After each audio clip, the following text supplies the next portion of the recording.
भारतीय क्रिकेटमध्ये एक असा काळ होता जेव्हा कपिल देव म्हणजे एकमेव खेळाडू नव्हते तर करोडो लोकांची भावना होते।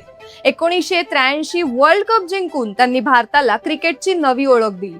पण पुढे असं काही घडलं की त्याच हिरोवर मॅच फिक्सिंगचे आरोप झाले आणि संपूर्ण देश हादरला। सुरुवात झाली 1987 वर्ल्ड कप पासून। इंग्लंड विरुद्ध सेमी फायनल मध्ये ग्राहम वुड्स सतत स्वीप शॉट मारत होते, पण त्या बाजूला फिल्डरच लावला गेला नाही। सामना हरल्यानंतर चाहत्यांनी आणि मीडियाने प्रश्न विचारायला सुरुवात केली। मग 1991 मध्ये पाकिस्तान विरुद्ध सामना। भारत जिंकण्याच्या स्थितीत होता, मैदानावर प्रकाश खूप कमी होता, अनेक खेळाडूंना सामना थांबवायचा होता, पण खेळ सुरूच ठेवला गेला आणि भारत फक्त 4 रनने हरला। त्या दिवसापासून अनेक चाहत्यांच्या मनात शंकेची बीज पेरली गेली। यानंतर आणखी एक गोष्ट चर्चेत आली। त्या काळात क्रिकेटर्सची कमाई आजवर सारखी नव्हती, पण कपिल देव अचानक BMW कार मध्ये दिसले। मग त्यांनी पत्रकार परिषदेत असं सांगितलं की ती एक मॉडेलिंग असाइनमेंट मुळे मिळाली, मात्र त्या असाइनमेंटचा कोणताही पुरावा कधीच पुढे आला नाही। दरम्यान टीम मॅनेजर अजित वाडेकर यांनी टीम मध्ये काहीतरी चुकीचं सुरू असल्याचा संशय दाखवला। त्यांनी काही खेळाडूंचे फोन टॅप केल्याचं नंतर उघड झालं, पण त्यातून ठोस पुरावा मिळाला नाही। 1997 मध्ये मोठा स्फोट झाला। मनोज प्रभाकर यांनी दावा केला की एक वरिष्ठ भारतीय खेळाडूने पाकिस्तान विरुद्ध खराब खेळण्यासाठी तब्बल 25 लाखांची ऑफर घेतली। सुरुवातीला त्यांनी नाव घेतलं नाही,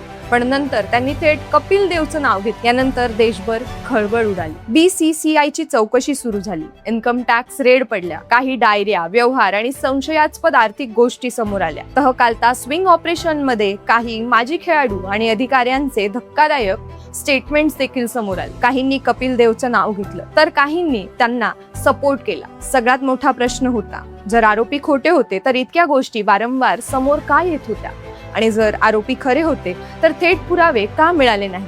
CBIने शेवटी मोठी चौकशी करून रिपोर्ट दिला। काही खेळाडूंवर कारवाई झाली, पण कपिल देव विरोधात कोणतीही डायरेक्ट पुरावा मिळाला नाही, त्यामुळे त्यांना क्लीन चिट देण्यात आली।